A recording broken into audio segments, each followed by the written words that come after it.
अस्सलाम वालेकुम वरहमतुल्लाहि वबरकातुहू। नाज़रीन, उम्मीद है कि इंशाल्लाह तमाम भाई खैर वफियत नाल होंगे। तो इस वक्त मैं मौजूद हाँ बुद्ध सिंह वाले तो अगली साइड से, और सामने तुसीं देख सकते जे कि उन्होंने बोध सिंह वाला भी कहा जाता है, बुद्ध सिंह वाला भी।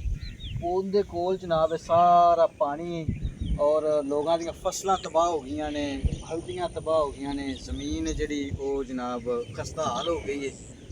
और तुसी लोग इस देख सकते हो कि सामने घर है और उन्होंने दीवारां तक पानी है। और ये लोग जेडे यानी कि ऐसिया नीचियां जगह ते बैठे हुए ने, उन्होंने चाहिए है कि तू अपने आप नू बचावन, अपने माल मवेशी नू बचावन, क्योंकि हर इंसान की जिंदगी बड़ी कीमती है। और इस तरह ही जनाब के जानवर ने एक मेहनत लगती उन्होंने पालन वास्ते, वो भी इंसान का एक असासा है। उन्होंने बचाने वास्ते भी सारे साथियों की गुजारिश ये है कि पानी की तुसी स्पीड चेक कर सकते जी, पहले की निस्बत ज़्यादा भी है, तेज़ भी है, मगर दरिया सतलुज के अंदर पानी होर आ रहा है। इस वजह तो भाइयों की गुजारिश ये है कि हर इंसान को चाहिए कि अपनी हिफाजत करे।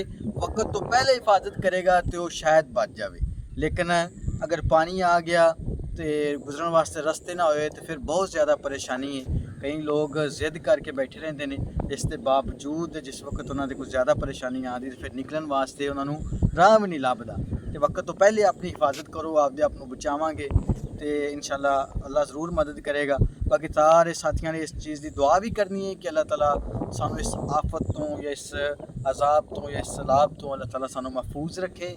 और दरियाए सतलुज ने काफ़ी ज़्यादा तबाही फेरी हुई है, हर तरफ तबाही तबाही है, जितों गुजरता पे है और जनाब लोगों की छत्तां तक पानी है।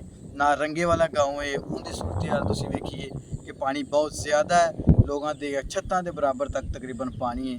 और फिर एमरजेंसी तौर पर फिर उत्थे मदद वास्ते कोई पहुँचता नहीं। पानी एक चीज़ ही ऐसी है कि जिथे एमरजेंसी कोई भी नहीं उतरता। प्यो के सामने औलाद रुड़ी जाए तो प्यो या तो आप उतरेगा तो आप ही लगा जाएगा।